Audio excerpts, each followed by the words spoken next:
Seguimos en vivo en modo país, acá por la pantalla de Canal 5, casi las 9:30 de la mañana en este momento. Y para aquel que está del otro lado, que ya se fue de licencia, que tiene algún conocido que se está por ir de vacaciones o que tiene pensado irse en breve, le recomendamos que presten atención porque las cámaras inmobiliarias advierten por estafas en los alojamientos temporales. Hay víctimas que ya han denunciado esta situación respecto a diferentes estadías y que no tiene, la verdad, salvedad ninguna plataforma prácticamente. ¿Qué es lo que está sucediendo?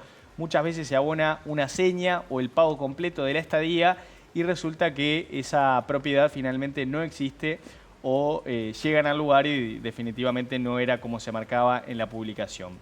Para profundizar en este tema tenemos a Matías Medina, vicepresidente de la Cámara Inmobiliaria. Matías, gracias por acompañarnos y bueno, más que bienvenido como siempre. Buen día, un gusto estar aquí nuevamente.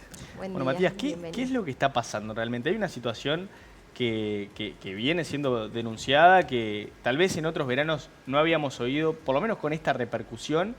¿Y cuáles son las primeras señales de alerta que le podríamos dar al que está del otro lado, que tiene pensado alquilar o que, bueno, ve alguna oferta tentadora y realmente puede caer en esta estafa? Sí, lo que está sucediendo es con las redes sociales, si bien ayudan mucho a la actividad inmobiliaria en sí, se presta para este tipo de fenómeno, este tipo de estafa. Sucede, los colegas de la Cámara de Maldonado y Jefatura emiten un comunicado que estaba sucediendo estas denuncias y que aumentaron el doble de lo que fue la temporada pasada en Maldonado. Hubieron 12 denuncias entre 20 y 24 diciembre y enero, y en lo que va de la temporada van 25. Haciendo una investigación y una campaña de prevención, sucede que todos los días llaman a la Cámara, pero no hacen la denuncia. Esto principalmente es por redes sociales, lo que es Marketplace y Facebook. Son personas que dicen ser particulares, que clonan avisos, confeccionan fotos muy bien hechas y después, cuando reciben la transferencia por un link, no existe la propiedad o este interlocutor desaparece y después se encuentran los damnificados que perdieron el 50% del dinero del arrendamiento. ¿Por qué es que sucede ahora en verano? ¿Cuál crees que es el motivo de esa diferencia en los números que marcabas? Y hay muchos factores. Hay una rotación constante de pocos días, un volumen de gente y extranjeros que llegan a nuestro país y a su vez personas que dejaron para último momento la reserva y desean concretar y definir sin ir a ver la propiedad y sin tomar todos los recaudos que deberían tener. Sí, y una cosa que suele pasar, también lo hablábamos recién antes de salir al aire, es son tan altos los valores que de pronto para el que no está acostumbrado a salir de vacaciones, ¿no? Estamos mirando valores que nos llaman la atención. Entonces uno de repente ve un valor un poquito menor al que hoy está en el mercado y dice, qué buena oportunidad encontré.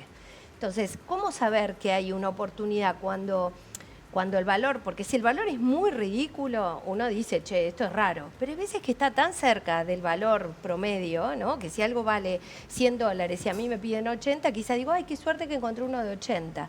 ¿Cómo suelen ser esas dinámicas? ¿Cómo podríamos advertir que podríamos estar frente a una estafa? Ahí tenemos que ir por dos caminos. Por el camino que si vamos a contratar con una inmobiliaria, solicitarle que esté vigente el aval del Ministerio de Turismo, que está online en la página del Ministerio, y que la Cámara, por comunicados públicos, constantemente está enviando un link para que pinchen y que vean que esa inmobiliaria está formal y tiene el aval para trabajar en zona turística. Si nos vamos para un propietario, para alquilar directo, la idea es primero, si es posible, ir a ver la propiedad. Claro. Después identificar o que envíe un comprobante de contribución o algún impuesto que diga que a ese titular donde se hace la transferencia, porque no nos va a mostrar los títulos, pero sí hay una trazabilidad de decir, bueno, le voy a depositar a determinada persona, una fotocopia de cédula, alguna información que indique que es el propietario. Y si es posible, hacer una videollamada. Te iba a decir eso, hoy con la videollamada, por lo pronto que el propietario nos recorra la casa en una videollamada, ¿no? Claro, sí, esa es buena porque si no existe propiedad es imposible. Claro, sí, y sobre todo con videollamada, ¿no? Hay personas que están ocupando el inmueble que pueden hacer la videollamada, entonces a veces la experiencia del usuario, una puntuación por una plataforma que diga yo alquilé, yo fui, se comportó bien, respondió, ese histórico que no se borra también es fundamental. O sea que ahí podríamos confiar, primero que nada, lo decías tú, en las inmobiliarias, saber que allí hay un registro y eso nos permite tener certezas. Pero por el otro lado se va mucho a las plataformas, ¿no? Booking, Airbnb, todo este tipo de plataformas. Allí el antecedente es parte de lo que nos permite tener cierta seguridad, o también puede pasar allí que haya algo.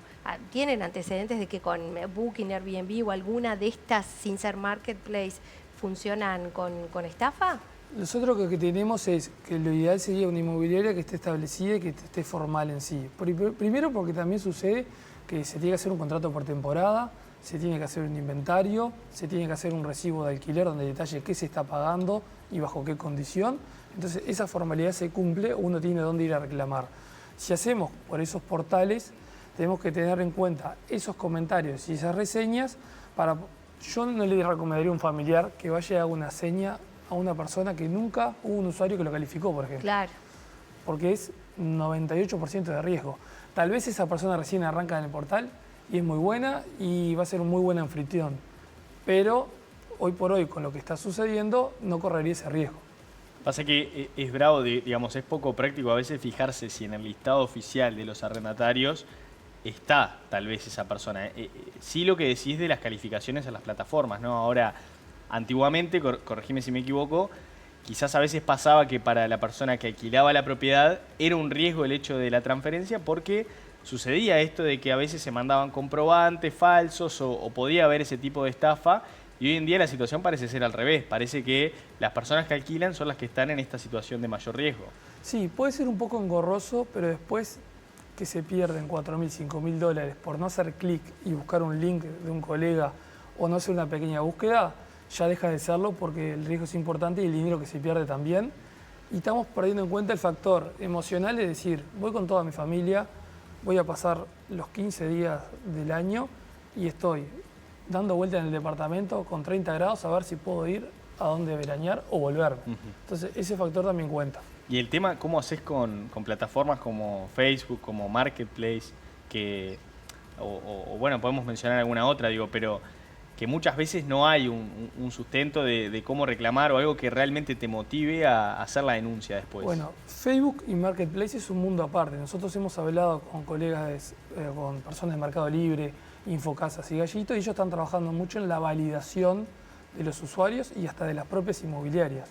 Porque hay inmobiliarias que dicen ser inmobiliarias y no lo son. Claro. Y publican 50, 60, 70 avisos. Entonces, esa validación previa es responsabilidad del portal de tomar esos recaudos.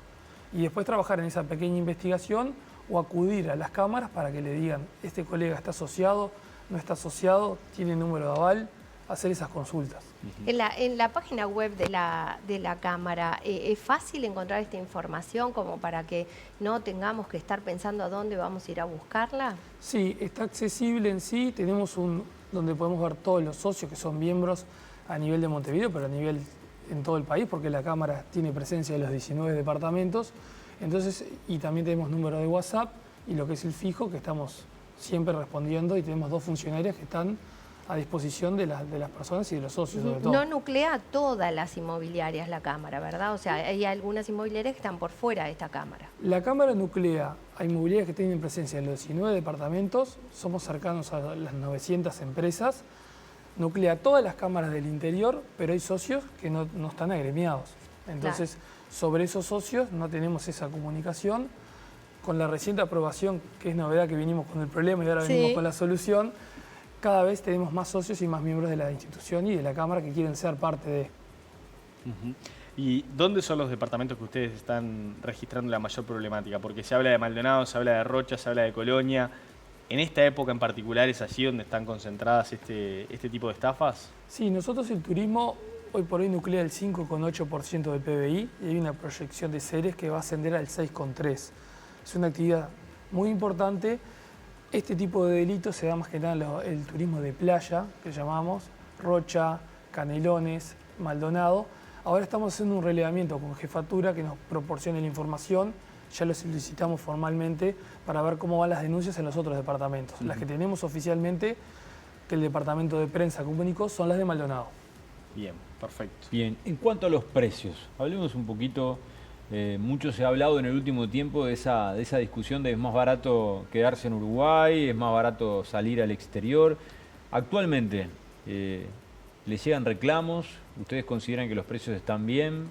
Nosotros los uruguayos somos de quejarnos siempre en el fútbol, ustedes están hablando políticamente, en los precios en sí. El tema es que los argentinos en la primera quincena tienen un poder adquisitivo medio a medio elevado y un 60% del turismo nuestro son argentinos y alquilaron todo, un 95% de ocupación promedio. El precio sube con la demanda. Sube con la demanda. Pero ahora tenemos un turismo de fin de semana y un turismo interno que hace que se negocien más los precios en sí. Creemos que van a estar estables comparado con lo que fue el año pasado y que con un periodo mayor a permanencia se van a ajustar un poquito a la baja para que esa propiedad quede reservada y quede alquilada. Así que vemos buena expectativa para los que salen ahora, como tú, Miguel, capaz que hay una posibilidad. Sí, me tiró buen pique, hay que negociar. Hay que negociar, hay que buscar un poquito menos. Bueno, eso es interesante, que se puede negociar. ¿Cuál ha sido el destino preferido? Bueno, Punta del Este sin duda, después las playas de Rocha también. Sorprendió Colonia con un 85% de ocupación, pero Colonia es un turismo de entre 48 y 72 horas. A veces es más gastronómico por el tema de que los usuarios están en otro balneario y van a conocer Colonia, pero la verdad fue muy bueno. Y también dialogando con Marina Cantera, la presidenta de la Cámara de Turismo, nos decía que ahora hay que ir a buscar a los turistas, no tanto esperarlos, vender el país y hacer un paquete, porque los periodos de permanencia por las tecnologías y por la experiencia de los usuarios se acortaron. Antes se veraneaba 15 días en un mismo balneario, ahora capaz que una semana en uno, 3 días en otro, y eso hace mayor rotación y mayor gasto en diferentes localidades. Bien, y en cuanto a los servicios, a lo que se ofrece a quienes van a descansar, ¿ustedes hacen algún seguimiento? Nosotros lo que trabajamos como operadores inmobiliarios profesionales a los propietarios es, no podemos exigir un precio elevado cuando el apartamento no brinda esas características solamente por la ubicación. Hay que tener en cuenta el mobiliario, el diseño, los electrodomésticos, y eso es lo que se trabaja internamente con el dueño. No hicimos un relevamiento porque es muy difícil cuantificar cómo está determinada demanda en sí, pero a veces recibimos las quejas de los usuarios. Claro, dicen, me cobraron tanto, me ofrecieron exacto, tanto y en definitiva no. O no era lo que esperaba, sí, o la las propiedad, condiciones en las que fotos estaba. antiguas. Entonces digo, videollamada, ver la propiedad y analizar un poco el mercado antes de hacer una seña. Y ni que hablar, recurrir a un operador inmobiliario de confianza y formal. Y la otra, Matías, por ejemplo, yo propietario, detecto que, y volviendo a este tema de la estafa puntualmente, detecto que están usando las fotos de mi casa o de mi apartamento para, evidentemente, un delito, porque no soy yo. ¿Cómo hago para advertir de esa situación?